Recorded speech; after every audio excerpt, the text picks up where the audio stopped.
Hi, I'm James Richardson from PremiumGrowthSolutions.com, and you're listening to EA Interviews. EA Interviews, episode 371. Inspiration, transformation, success stories, and the imperfect action round. 7 days a week. Join Mario Ficini for today's Expert Authority Effect interview. How would you like to grow your company past 100 mil in revenue? I think that's a pretty good goal. There's so many different things at so many different levels that you have to learn, and I remember hearing what got you there won't get you to the next phase, and that's why I'm excited to have Dr. James Richardson on the show today, author of Ramping Your Brand. He has worked with companies such as Coca-Cola, Hershey's, Frito-Lay, and many others.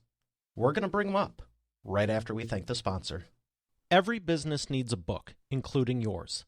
And that's why I'm launching my new book to help you regardless of where you think your current writing abilities are. Visit eapublishingmethodbook.com today to learn the 7 steps to publish and promote your nonfiction lead and profit-generating business book in 8 weeks.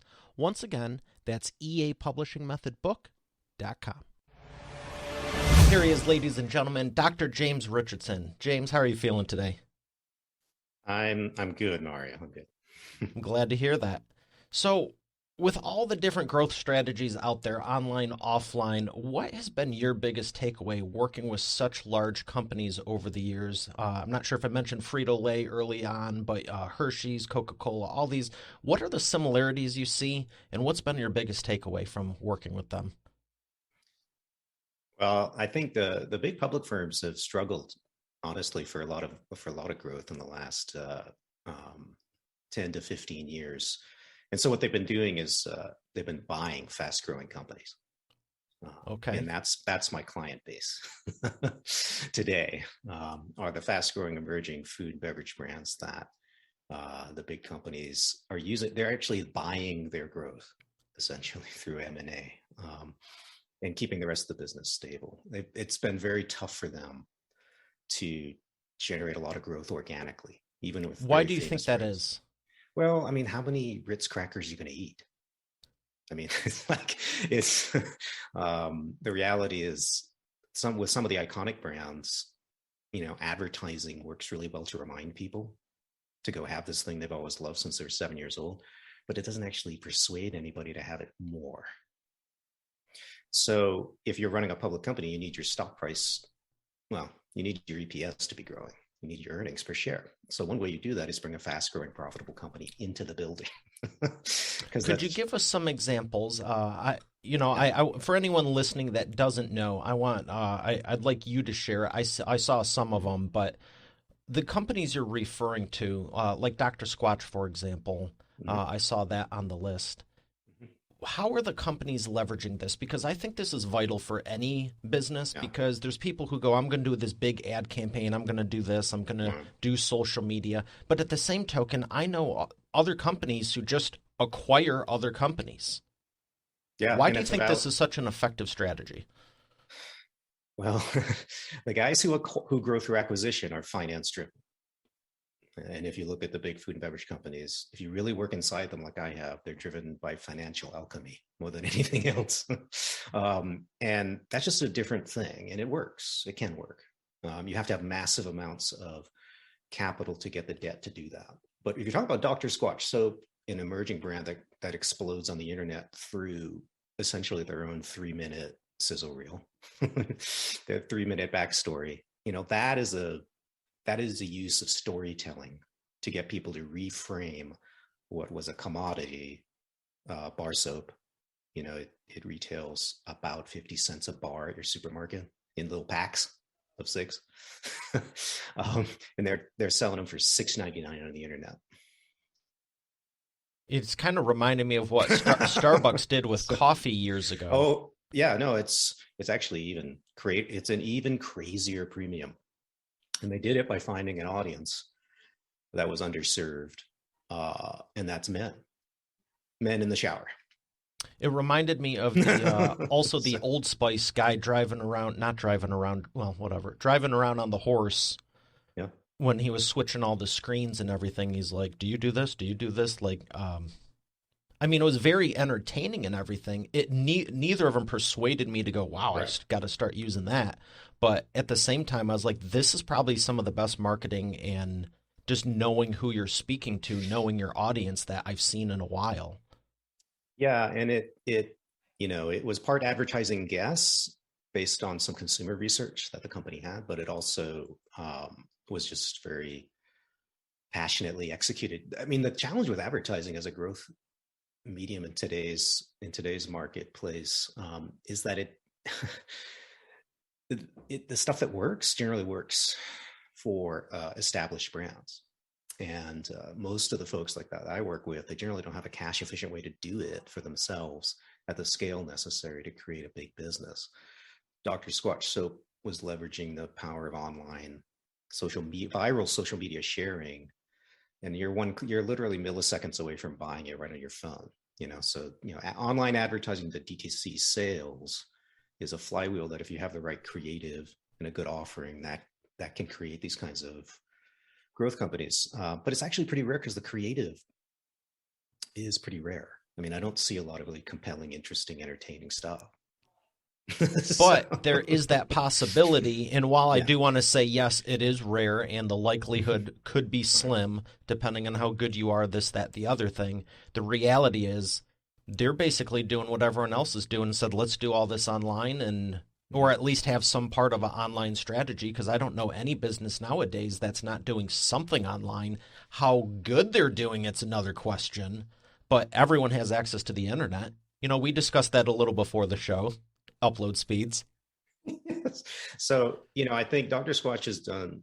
In a few years, we'll probably have a public case study for them. I can't talk about it in detail, but they're they've done really well in a rapid period of time, reframing a commodity into something magical with a specific audience that, for whatever reason, and we'll never quite know, they needed that story. And it's a fascinating version. I think the challenge is that it tempts people to look for. I've actually had people message me on LinkedIn, Mario, saying, "I see you work with Dr. Squatch. I'd like to work with you." I usually run from those leads. Why So, is that? well, it's because most of the time, these are people who well, first of all, they're impatient. They want to get to scale really, really fast. And Dr. Squatch didn't do that. They spent 4 or 5 years doing what my book describes, which was getting out there, hustling, For that not so overnight success. learning about their consumer, failing at a whole bunch of experiments, failing at a whole bunch of online marketing experience, and then finally they get it right. But you had to persist. You got to stay for the 5 years to get the win. And most entrepreneurs that start, 2, 3 years, and they're out of there. I mean, if you go, I mean, I think that's a great expert authority effect insight, because you're basically saying, while this is a good, what will be a good case study, and I know you can't talk about certain things, but I think out of the brands I saw, I thought it was the most common one that I think people would relate to. That's why I mentioned it. But anyone can take the time. Anyone can have access to the internet. And correct me if I'm wrong, but what I'm hearing in here is what these companies really did, whether it's Coke, Hershey's, Dr. Squatch, or the emerging brands here, they figured out what was working for them and kept doing it. And they figured out what wasn't working for them and did something to change it. Fair? Yeah. I mean, I think the difference is that an entrepreneur, my client base, that speed of iteration has got to be fast. It has to happen in months or weeks if you want to have the growth. If you want to have growth, but if you want to actually get to scale on what I call a reasonable timeline in my book. In fact, that's the whole introduction to the book, because after I shoot down unicorns, which are basically never happen in the world of consumer products, they do happen on a regular basis in the world of IT and technology and software, but not in consumer products. They're extremely rare. but everyone wants, would you like to get to 100 million in 2 years? Sure. But it never happens, right? So we know that doesn't happen. There's no magic way to make it happen. And so when I went through case studies that are featured in the book, I found that it was actually something called exponential growth that got most brands like Kind Bar and Vita Coco and Skinny Pop to scale. And it took anywhere from 4 to 7 to 10 years. Generally 7 to 10, and it's when you're doubling off a small base, Mario, it can seem like you're not making any traction and you're not making impact in the world, right? Because you're at 1 million, then next year you're at 2 million, then the following year at 4 million. The world still doesn't care about you. Like there's no reaction. You're not being invited onto CNN. You don't seem like you're growing quickly to 100 million. But if you keep doubling the way the math works, you'll be there really quickly in the last couple of years. But the only way that this happens is if you create a fan base that's doing most of your marketing for you. And it's actually true in my consulting business too. This is a B2B thing as well. So it's not only for CPG? No, raving fans, in my case, they sell my book for me because I have no budget to go advertise my book. So most of my book sales are word of mouth. So you're not doing any paid ads for the book? Oh, I tried. I tried because you want to, just like a good entrepreneur, you want to try things without ruling them out sort of prejudicially, right? You want to give it a shot. And then you kill it, right? You kill that experiment. And I did Amazon ad. Oh my Lord, I spent like $1,500 on Amazon ads to move my book. You know what moved my book? Word of mouth from gonzo readers who like send me photos of it and buy it for their team and thank me personally. And then this other thing called get 100 reviews. And now Amazon's advertising my book every time you type in marketing or strategy. So my book is showing up at the bottom. I don't have to pay for that. And it's the same in consumer products. If you create and Dr. Squatch had an online version of this. Most people don't realize because they're not performance marketing geeks, but the magic they created, their story was virally spread like 10x to 1. One guy would see it and send it to 10 people. So they pay for the ad once, one click through, but they'd get 10 views from other totally unrelated people. So it goes back to the content.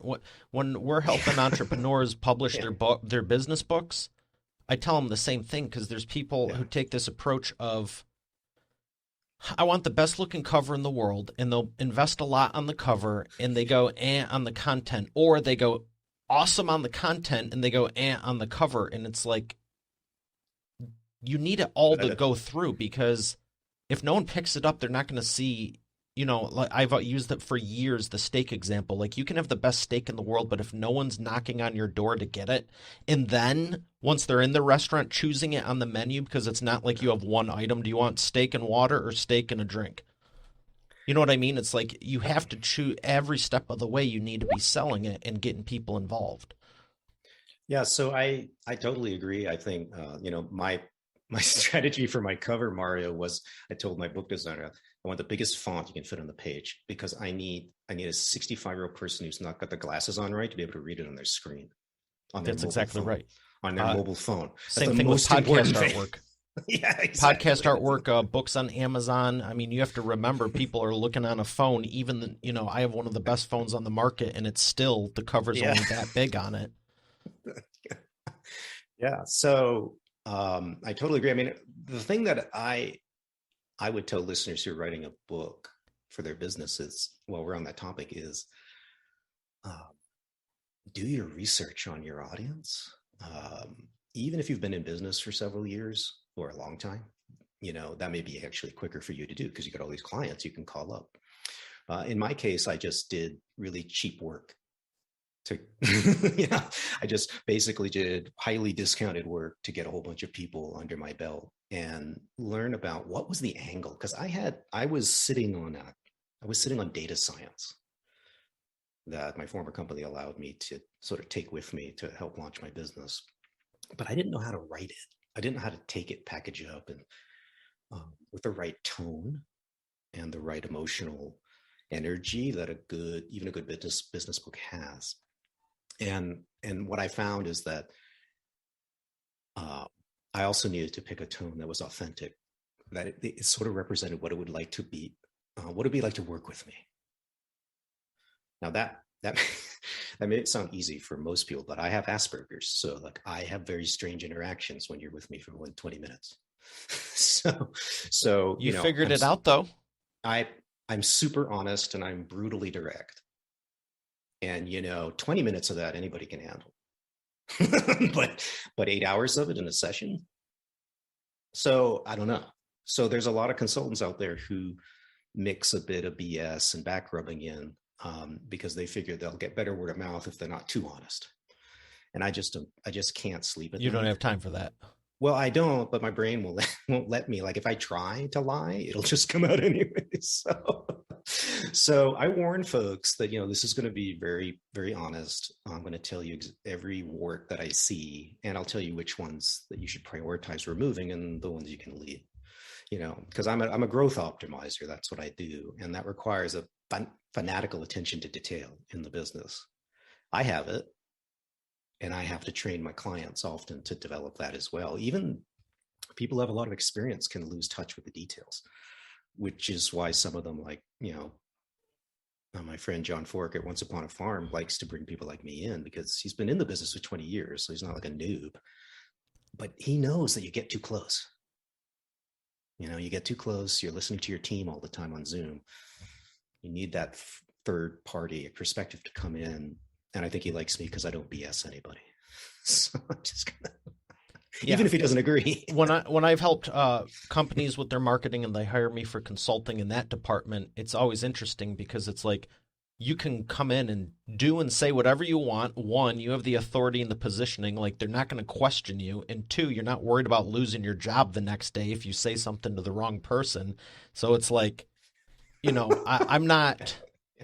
I always try to make everything nice and uplifting, even if it's not fun. That's just me. But at the same point, it's like, well, this is cut and dry. I mean, I don't need 12 seconds to look and go, here's your problem. Right. And I mean, the only luck I have is I have a sardonic sense of humor that most people tend to appreciate. So that softens the blow. I got to be honest, that's a big word. What is sardonic? Oh, it just, it's dry and sarcastic. Oh, so. Okay. Now, not everybody likes that, but I think that, but it can work, I think, with folks who are very competitive. And those are the people I tend to work with. They're hyper competitive, fast growing companies, and they want to crush their competition, right? Now, so it's just a game to them. They're just looking at the numbers, financials, and no, it's not just a game, but it is a competitive capitalist thing, right? Okay. I think the world that I'm in is mostly full of what you would call mission-driven founders, and I don't know that you always see that in tech. There's some, but in the world that I'm in, consumer products, the people that are building brands like Once Upon a Farm, these are people who are trying to change childhood nutrition, right? I mean, that's the impetus to create it. Now, the impetus to scale it is capitalism 501. That it's the same motives any entrepreneurs have. So the question is, how do you do that? And what I specialize in is exponential growth. I've studied how it works. I've studied how dozens and dozens of companies have pulled that off in different categories. And then through the pattern analysis, which you can read in my book, Ramping Your Brand, you can create your own mental model essentially for your own business DIY. And that's why I wrote the book. I wanted newer, ambitious folks to have access to a data-driven perspective on how to grow a business. Because honestly, if you read, most of the stuff that's available to them in terms of advice in my industry are sales consultants. I've had people come to me and their distributor, their trucking company, their rent-a-truck company that brings the things to the store is handing them a strategy. Wow. So why? Because they're not creating one. Yeah. And they're seeing the flaws too. That's when it gets real interesting, when you don't even need an outside consultant. It's like everyone sees it. Yeah. Now, some mistakes are self-correcting fairly rapidly. Others are not. And I think, I work with people who are they've been working 12, 14-hour days operationally scaling the business to maybe a couple million. And now it's actually getting more terrifying, because there's more and more money at stake. And that's usually when I add the most value. And those are the folks I like to work with, because they've proven to me that they bootstrap the thing beyond to a threshold that 90% of consumer product founders never reach. Most of them flame out in the first $500,000 bucks in sales. And I mean flame out. Like they go cash flow negative. Wow. Definitely don't want that to happen. It's a brutal industry because it's hard to make money without volume. So you have to be able to. Yeah, I've told people for years, they're like, oh, we're going to run a sale and lower the price 40%. I'm like, and I remember reading the stat, even on $10 for a CPG, like, I think it's if you lower it even 20%, you have to do 80% more in volume to make up for the difference in this and that. And it's like the only person who wins in the Walmart model is Walmart. Unless you're moving $1 billion worth of it, yeah, you can operate on a 0.5% margin. Well, but if you're not, I mean, like for the, smaller companies that are under 5 or 10 mil a year, which is majority of them, yeah, they're like, yeah, we're just going to discount this 40%. I'm like, bro, your margin is 32. You're going to be going backwards. Yeah, no. So I try to work with people who've discovered what you just said. They've gone through that because I like good gross margin, already existing growth rate that's healthy, at least 50%, hopefully, if that's 75% year over year, which is the bottom of exponential growth. And then, they've got a really killer product that has this potential to keep scaling. Because I think, consultants, ad agencies, marketers, all these third parties you can bring into your business when you get to that kind of point, we don't create success for anybody. Like I've never gone out, it doesn't say that on my website. My tagline is think smarter or growth. I don't actually tell you I'm going to give you exponential growth. Here's my fee. So the reality is I'm going to train you how to put your own playbook together, and I'll work with you on it to get there. But we need to use your business's data to do that. And you're going to execute it, right? And third parties are great at seeing blind spots, giving you deep expertise. In my case, it's case study driven that basically optimizes what you're already doing well. So there's a whole world in consumer products of like turnaround consulting, and I don't do it. Like I don't take a failed startup. I think that's cool from you have the skill set to be able to do that. But I take a similar approach with you for my business with publishing for businesses, because my rule is I know how powerful the book can be, and I never give it to anyone who doesn't already deserve it or already has that level of. There's people who just don't know how to do it, and then there's people going, I think that's what you're getting at, the Dr. Squatch people who on LinkedIn, where it's like they have no real clue what's going on or anything. They want you to be the magic bullet to give them the overnight success in 6 months to go from 1 million to 100 million. Yeah, right? I mean, I would just call them lazy. I mean, let's call it what it is. This is laziness and impatience. I like people with heart that are also mission driven, because it's like, okay, now you need help. Yeah, let's do more with this. You just need a little guidance versus you're just doing this for the sake of putting another gold star in your chart or whatever you want to call it. So I appreciate everything you've been sharing. I got one more question before we go to the imperfect action round. And you have to pick yellow or black first, though. Black. Okay. So it has to do with the data.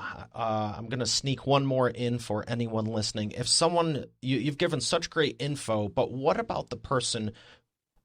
What would you tell someone that says, I don't really like data, I don't really follow it, it's not really my style? What would you tell them so they can reframe what they're thinking to take advantage of what the big businesses are doing? I would tell them that you need to step back and examine whether or not you just have a discomfort that, is a lack of familiarity with data that you could get over. One. Two, I would say if you really need to hang out in the creative side of your business for whatever reason, and I'll throw in sales there, as well as marketing, then hire somebody. I mean, I hire somebody who have a co-founder or business partner who's got the data mindset, who's looking at mathematical KPIs, because there's no you can do all sorts of hypothesis driven creative sort of marketing experiments, and I work with clients on those, but ultimately it doesn't take that long to figure out if money is happening, right? And you have to, and in my business there's specific ways of measuring growth, especially if you're in retail, and you want to get at least an intermediate knowledge of that, or you run the risk of two things. One is you just fly blind and then just overinvest in bad tactics that aren't working. And the other one is you just run from the data and you hide in a creative bubble. And I do encounter folks like that in consumer products because they tend not to be business people, Mario. Historically, they're not, like, most of them are not MBAs. I But don't they know had about an idea and ran with it. pretty much. Yeah. It's admirable. Yeah. So the challenge is that if you don't want to take on that mindset, bring in a partner who will. Okay. Well, I appreciate the honesty. Yeah. Great answer. We're going to thank our sponsor and come back for the imperfect action round.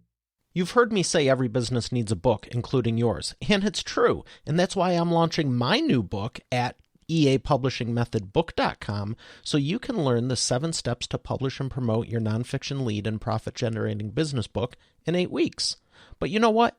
Don't take my word for it. Take it from a few of my authors, like Lori. And I went from having an idea and a possibility to actually getting my book published. Or Catherine. Thank you for making my mom #1 best-selling author. Or Mary Alice. What he got done for me in 3 days regarding my book launch,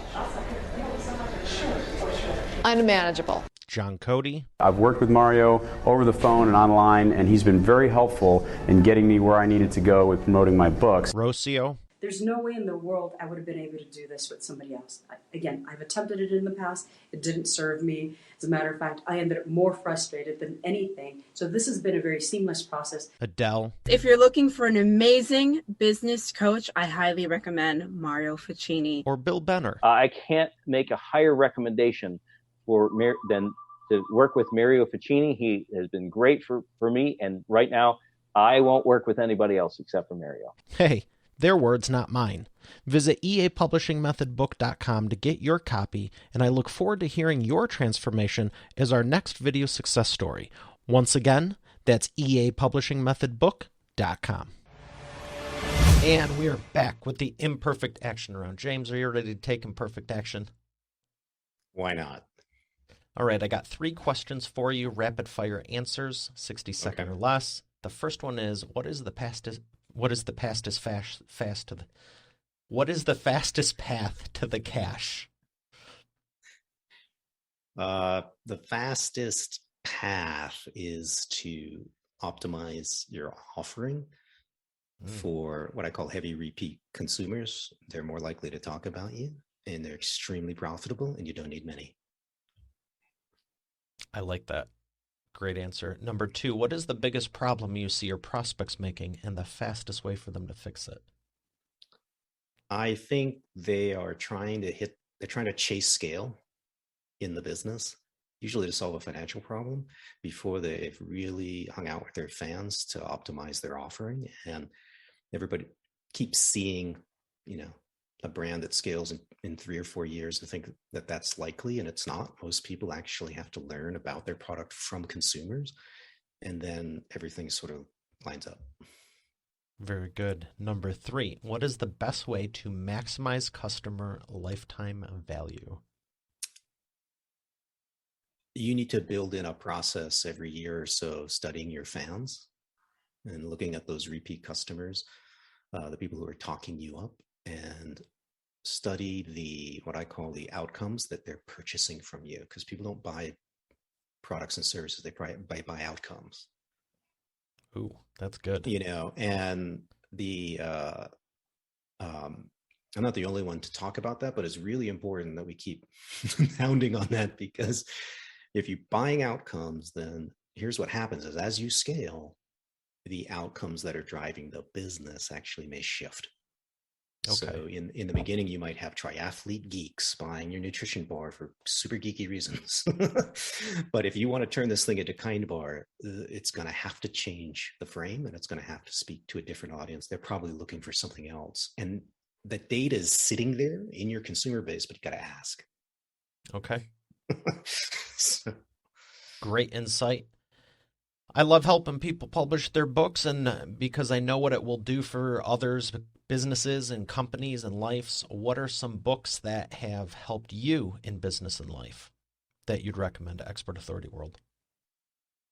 Oh, some books. I really, really enjoyed The 5 Dysfunctions of a Team. Who's that by? I should know since I brought it up, but I haven't read it. I haven't read it in about 7 years. It's what I call an inverse leadership book.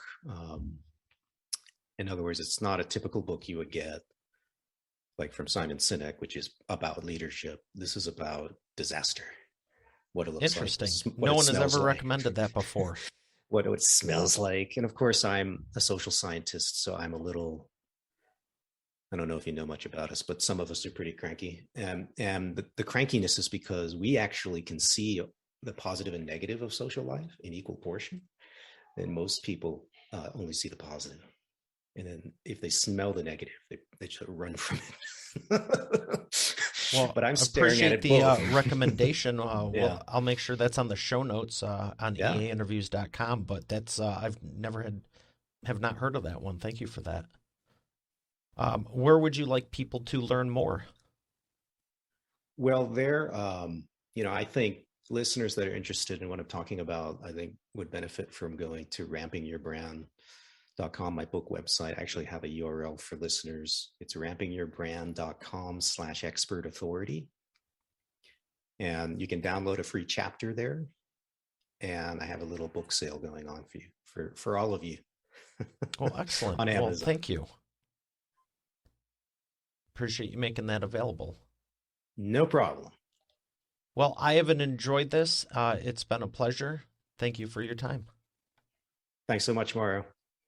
All right, Expert Authority World, we have another great episode here today. I'll see you tomorrow. Have a great day, and God bless. You're already the expert, but have you transformed your expertise into a tangible asset that will generate qualified leads while increasing profit for you 24/7? And if so, how well are you promoting it? With my new book, The Expert Authority Effect Publishing Method, I take you through my process step by step. Visit eapublishingmethodbook.com today to learn the 7 steps to publish and promote your nonfiction lead and profit-generating business book in 8 weeks. Visit eapublishingmethodbook.com to get started now. Once again, that's eapublishingmethodbook.com. Thanks for listening to today's episode. I would love to know what you enjoyed most from it. If you haven't done so already, I invite you to connect with me on my new LinkedIn. You can go to it directly at eainterviews.com/LinkedIn. Once again, that's eainterviews.com/LinkedIn. Lastly, check out the full eainterviews.com site for complete show notes, the full interview video experience, links to the resources we mentioned, and more. Have a blessed day, and I'll see you on the next one.